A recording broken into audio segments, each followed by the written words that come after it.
A guy sees a sign in front of a house in Santa Barbara, "Talking dog for sale." He rings the bell and the owner tells him the dog is in the backyard. The guy goes into the backyard and sees a black mutt just sitting there. "You talk?" he asks. "Sure do," the dog replies. "So, what's your story?" The dog looks up and says, "Well, I discovered my gift of talking pretty young and I wanted to help the government. So I told the CIA about my gift, and in no time they had me jetting from country to country, sitting in rooms with spies and world leaders, because no one figured a dog would be eavesdropping. I was one of their most valuable spies 8 years running." The jetting around really tired me out, and I knew I wasn't getting any younger and I wanted to settle down. So I signed up for a job at the airport to do some undercover security work, mostly wandering near suspicious characters and listening in. I uncovered some incredible dealings there and was awarded a batch of medals, had a wife and a mess of puppies, and now I'm just retired. The guy is amazed. He goes back in and asks the owner what he wants for the dog. The owner says, $10. The guy says, "This dog is amazing. Why on earth are you selling him so cheap?" "Because he's a fucking liar. He didn't do any of that shit. My wife is deathly afraid of snakes, so I got her last year by placing a rubber copperhead in her glove compartment. She nearly shit herself. Sadly, she finally got me back today, and I must admit it was pretty crafty. She knows that every morning I have a bagel with cream cheese for breakfast, so last night before she went to sleep, she f***ed my brother and emptied my bank account." A pregnant woman boards a bus. After taking a seat, she notices a man smiling at her. She feels self-conscious and changes her seat, but he seems even more amused. She moves a third time, and he starts to giggle. On her fourth move, he bursts out laughing. They both get off the bus at the next stop. The pregnant woman is furious and demands an explanation. "What exactly is so damn funny?" "I'm sorry, ma'am," replies the giggling man, "but I couldn't help noticing you're pregnant. And when you first sat down, you sat under an advertisement which read, 'Coming soon, the Gold Dust Twins.' Then you sat under an ad that read, 'Sloan's Liniments Remove Swelling.' Then you moved under a deodorant advertisement which read, 'Williams Stick Did the Trick.' And I just couldn't hold it in any longer when you moved a fourth time and sat under a tire advertisement that read, 'Dunlop Rubber would have prevented this accident.'" Three blonde girls are walking in the woods when they stumble across a set of tracks. The first girl, having gone to a zoo last week, claims that the tracks are deer tracks. The second blonde laughs. "Caitlin, you dumb fool, those are bear tracks." The third blonde chimes in, "Oh my God, no, you're both wrong. Those are rabbit tracks." They were still arguing when the train hit them. Three old ladies are sitting around a table playing bridge and bragging about their sons. "My Freddie," said Margaret. "Everyone should be so lucky to have a son like my Freddie. Once a week he brings me a huge bouquet of flowers. He's constantly bringing me out to restaurants to eat. If I so much as hint that I want something, the next morning it's on my doorstep." "That's very nice about your Freddie," says Gertrude. "But with all due respect, when I think about the way my Sammy takes care of me, it just can't compare. Every morning, as soon as I wake up, he greets me with bacon and freshly brewed coffee. Every lunch he comes over and cooks me a gourmet lunch, and every supper he brings me to his house for supper. He truly treats me like a queen." "Well," says Barbara, "I don't want to make any of you feel bad or anything, but wait until you hear about my Harry. Twice a week he pays someone $200 an hour just so he can lie on their couch and talk to them, and who do you think he speaks about at those prices?" Barbara asks with a big excited double-chin smile. "I'll tell you who he speaks about. All he speaks about is me." A married couple comes home to their mansion situated on a golf course. When they get to the living room, they discover their giant picture window is broken. There is glass everywhere, and there is a man sitting on the couch holding a golf ball. The husband gets irate and starts shouting at the man. "Who the f*** are you, and why are you in my house?" The man responds, "Calm down. When the ball went through the window, it bounced off the floor and hit the vase that was on your mantel. The vase broke, and I popped out. I am a genie, and I am here to grant you 2 wishes, and the third is a wish I get to keep for myself. I'm a different kind of genie, and it takes 24 hours for my wishes to come true." The husband changes his tune and begins conjuring 2 wishes he would love to come true. For his first wish, the man asks to have perfect health for the rest of his life. "Done," says the genie. For his second wish, he asks for $1 million. "It will be in your bank account in 24 hours, responds the genie. The husband at this point is really excited, and he says to the genie, "Thank you, genie, for all you have done. Can I ask what you'd like your wish to be?" The genie responds that he'd like to have passionate love with his wife. He says it gets lonely being in the bottle for thousands of years. The husband looks at the wife and she responds, "I guess with what he's done for us, and if you're okay with it, I guess I could return the favor." "Then it is a done deal," says the genie. That night, the genie and the wife are in a hotel room. The 2 of them scream like rabbits for 4 hours straight. It's the best love she's had since college. The next morning, while sitting in bed, the wife tells the genie that that was the most amazing love she's ever had. "Agreed," says the genie. "But I have one question for you before I go. How long has your husband been believing in genies?" One night, Johnny was really scared, sleeping by himself at camp, so he sprints out of his tent and runs to his teacher's tent and asks, "Miss, can I sleep with you tonight?" His teacher replies, "No." Johnny moans and says, "But Mommy lets me." "Okay then, just for tonight." Johnny jumps into bed with her and asks, "Miss, can I play with your belly button with my finger?" She again says no. "But Mommy lets me," says Johnny again. "Well, I suppose it's okay then," replies his teacher. Things are silent for a few minutes until the teacher leaps up screaming, "That's not my belly button!" Johnny replies, "It ain't my finger either." Patty went to the doctor and said, "Doc, I'm not feeling so great. In fact, I think I'm going mad." The doctor said, "Look out the window and tell me what you see." "99," Patty announces, clearly proud of his achievement. "99?" asked the doctor. "But all that's out there are 3 trees and a dog." "Aye, and the dog cocked his leg on each tree, so there's a dirty tree, and a dirty tree, which makes 99. The doctor groaned, gave him a placebo, and told him to come back in a week. The next week, the doctor asked how he was. "No better, Doc. In fact, I think I'm a little worse." "Okay, just tell me what's out the window." Patty took a little longer to assess the view this time, but he suddenly shouted, 100! "What?" the doctor yelled as he looked out the window. "How can there be 100? It's still the same 3 trees and a dog." "Aye," Patty agreed. "But this time he cocked his leg and took a squat at each tree, so we've got a dirty tree and a turd, a dirty tree and a turd, a dirty tree and a turd." A man was waiting for a bus one day when he noticed a young blonde woman digging a hole, and another blonde immediately filling the hole back in with dirt. He watches as they move up the street doing this over and over again. The first blonde digs a hole and the second one fills the dirt right back in. After a few minutes, he decides to ask them, "Excuse me, what are you ladies doing?" "We're working," the first blonde replies. "Just the 2 of you?" he inquires. "Well," the second blonde chimes in, "there's usually 3 of us, but the girl that plants the trees called out sick." A boy, his father, and his mother are having dinner, but the boy doesn't want to eat his broccoli. "Eat your broccoli," says the mother. "No!" exclaims the boy. The father then leans toward the boy and whispers something in his ear. The boy quickly eats his broccoli and goes into his room. "What did you tell him?" "I told him that if he didn't eat his broccoli, his manhood wouldn't grow." The woman then stands up and slaps the man as hard as she can. "What was that for?" he asks, confused.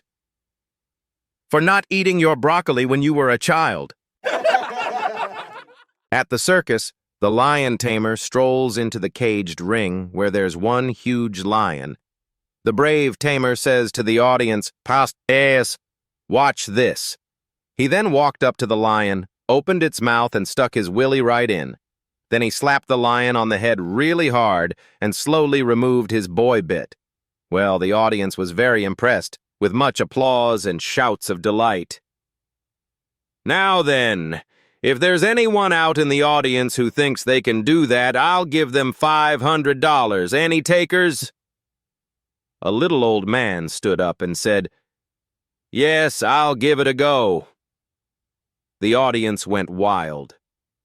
"Okay," says the lion tamer, "come into the cage with me.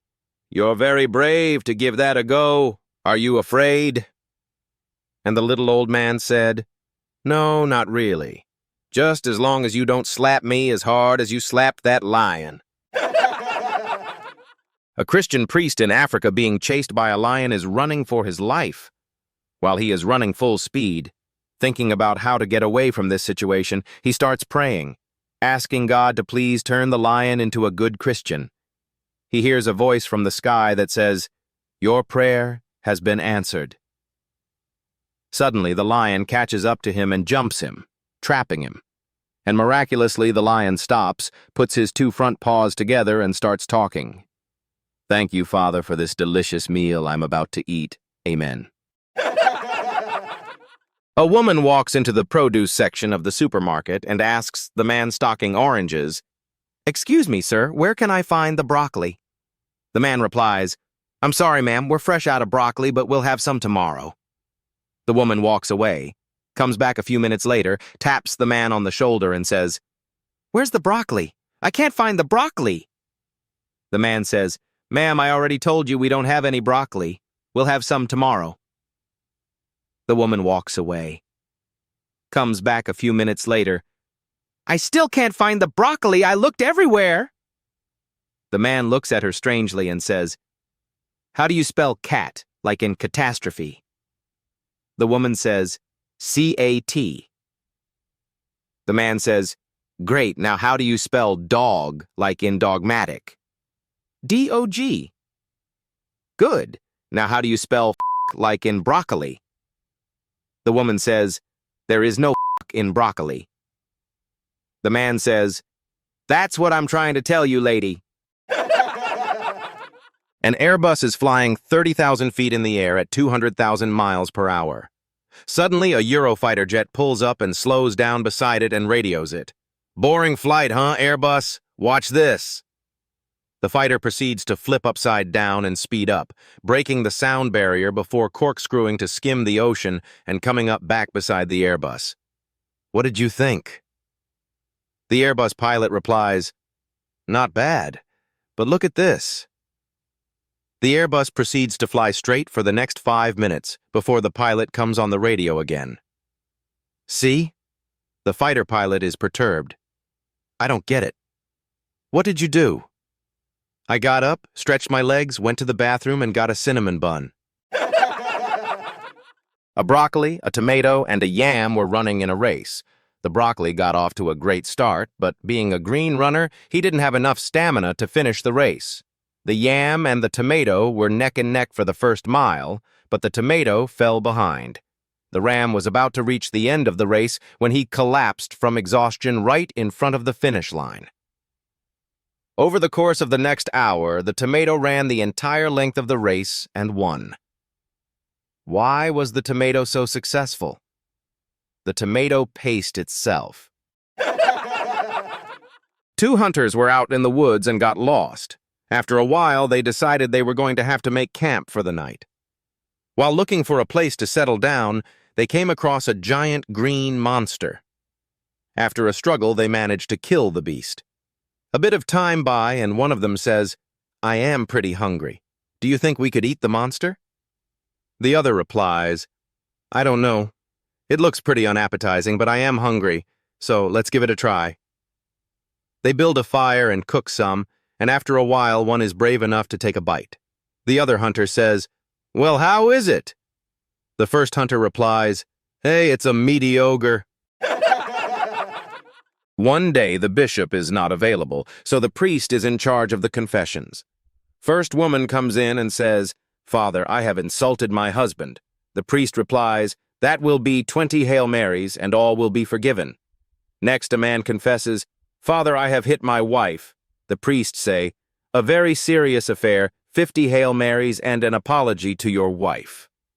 Last, another woman says, "Father, I have given a blowjob." The priest has not yet encountered anything like this and excuses himself for a moment. He walks up to the sacristan and asks, "What does the bishop usually give for a blowjob?" The sacristan replies, "He usually gives me 2 chocolate bars." A woman gets off a roller coaster at an amusement park. Feeling dizzy from the ride, she immediately falls to the ground, unconscious. She wakes up to find a man rubbing her chest. "What are you doing?" she asks. "I was just reviving you," replies the man. "When I saw you unconscious on the ground, I lightly slapped you, but nothing happened. I rubbed your wrists, but nothing happened. I even gave you mouth to mouth, but still nothing happened. I'd run out of ideas when a guy with a mustache came around the corner shouting something like, 'Fondle her beepots, some beebs.' So I did that, and sure enough, somehow or other, that woke you up." "That's very sweet of you," says the woman, "but that guy could have just told you quietly instead of shouting it out where children can hear it." "I was just thinking that," says the man. "Let's go talk to him." The two of them walk around the park, trying to find the mustached man. "There he is," the man says at last. "Go tell him he shouldn't shout out things like that in public." The woman is about to give the mustached man a piece of her mind when the mustached man shouts, "Rubber balloons! Rubber balloons!" A newlywed couple wanted to join a church, so they met with the priest and asked to become members. "We would love to have you in our congregation," said the priest, "but we have a strict policy you must follow. To be pure of body when you join, you have to go for 1 month without having love." "But, Father," the couple replied, "we were just married a few weeks ago. Is there any way around this rule?" "I'm sorry, my children," he said, "but we cannot make any exceptions." "All right, then, we can do it," the couple replied. "We'll see you in a month." A month later, the couple returned, looking rather ashamed. "What happened?" asked the priest. "Father, it was just yesterday. My wife bent over to pick up a can of peas, and I couldn't resist her anymore. We made passionate love to each other right there on the floor." "In that case, I'm sorry, my children," said the priest, "but you aren't welcome in our church." With tears welling up in her eyes, the wife turned to her husband and sobbed, "Now that's 2 places, honey. We're not welcome in the grocery store either." An 80-year-old man was having his annual checkup when the doctor asked how he was feeling. "I've never been better," he boasted. "I've got an 18-year-old bride who's pregnant and having my child. What do you think about that?" The doctor considered this for a moment, then said, "Let me tell you a story. I knew a guy who was an avid hunter. He never missed a season, but one day he went out in a bit of a hurry and accidentally grabbed his umbrella instead of his gun." The doctor continued, "So he was in the woods, and suddenly a grizzly bear appeared in front of him. He raised up his umbrella, pointed it at the bear, and squeezed the handle. And do you know what happened?"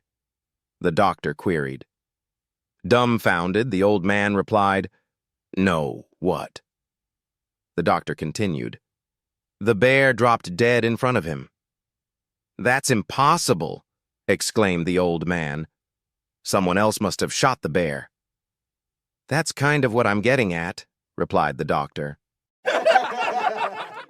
James was a delivery boy of amazing, delicious, fresh Indian food from one island to another. James loved peaches. The head chef told him to take a small peach, and every day he rowed out to the neighboring island, and for his good deed, his peach would grow. James, on his first day of work, collected butter chicken and naan bread, and off he rode.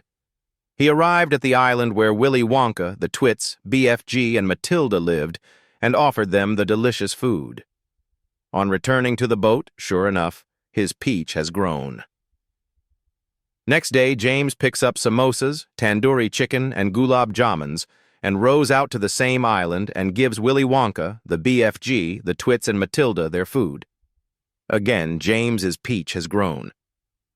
This went on for 5 more days, and James is stoked about the size of his peach. Next day, James arrives at the island and finds the cooks are still asleep. He hurriedly wakes them. They haven't prepared anything, and summon James to take yesterday's lentils to the island. James rushes to the island in time for their lunch. On returning to his boat, he notices his peach hasn't grown.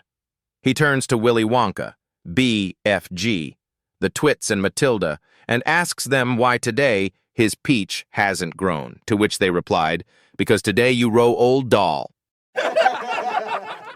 A comedian walks into a bar and sees a beautiful woman. Being charismatic and clever with words, he goes up to her and starts talking. They hit it off and are getting along well. Eventually, he brings up that he is a comedian. "Ah," she says, "then could you tell me a joke?" "But telling jokes is my job," he replies. "So you asking me to tell you a joke would be like me soliciting you for whatever it is you do for a living." The woman blushes a little bit. "Well, I'm actually a prostitute." The comedian is a bit taken aback, but after only a moment's hesitation, he begins. "So, a man walks onto a bus and sees this beautiful nun. An American, a Chinese, and a Dane is bragging. The American starts, 'We have the biggest air force in the world. When all our planes take off, there are so many planes that not even a single sunbeam reaches the ground.' The Chinese replies, 'Well, but China has so many ships. If all of our fleet set sail at once, the ships would fill so much that not even a single wave would reach the coast.' The Dane doesn't look impressed. He simply replies with a dry statement, 'I know a guy in Copenhagen who has a 4-foot-long manhood.' The American and the Chinese eye each other for a long moment. Then finally the American admits, 'Okay, perhaps a sunbeam or two gets through to the ground after all.' The Chinese man admits, 'Well, perhaps a wave or two does reach the coast.' The Dane looks at the other two before he finally admits, 'Well, all right. Perhaps the guy lives a little outside of Copenhagen.' A deaf girl goes to a fish market and tries to communicate with the man at the counter. She says, 'Hello, I need 2 pauka fish, 2 pau snyer, and 2 pau mahurl.' The man says, 'I'm so sorry, miss, I'm having a little trouble understanding you. You want 2 pounds of catfish, you said?' Woman, 'Yes, and 2 pau snare and 2 pau mahurl.' Man, 'Okay. I think you said you need 2 pounds of snapper as well, but I still didn't get that last one.' Woman, 'Yes, and the last one is 2 pau mahurl.' Man, 'I'm sorry, miss, I still don't.' Woman, 'Mahurl.' The man doesn't know what else to say, and gives the woman an apologetic look. The woman, frustrated at this point, grabs a napkin out of her purse, shoves it down her pants, wipes her pussy vigorously, and then slaps the man across the face with it. The man, getting a big whiff of the napkin as he was being slapped, yells out, 'Holy mackerel!' The woman, with a slight smirk on her face, holds up 2 fingers and says, 2 pow, ooh. Whilst working abroad, a man visits a brothel. The madame welcomes him inside and says, 'Well, sir, what kind of girl turns you on most?' He says, 'I want a woman who weighs over 300 pounds. She must be as sweaty as a sumo wrestler's armpits and as hairy as a gorilla. I want her to have thighs like tree trunks, tits down to her knees, breath that smells like the garbage bin at a fish market, and a pussy so wide that my manhood gets lost and I have to go looking for it. Have you got a woman like that?' The madam looks shocked and says, 'Heavens, sir, I think you're a bit perverted.' 'No,' he replies, Just fucking homesick.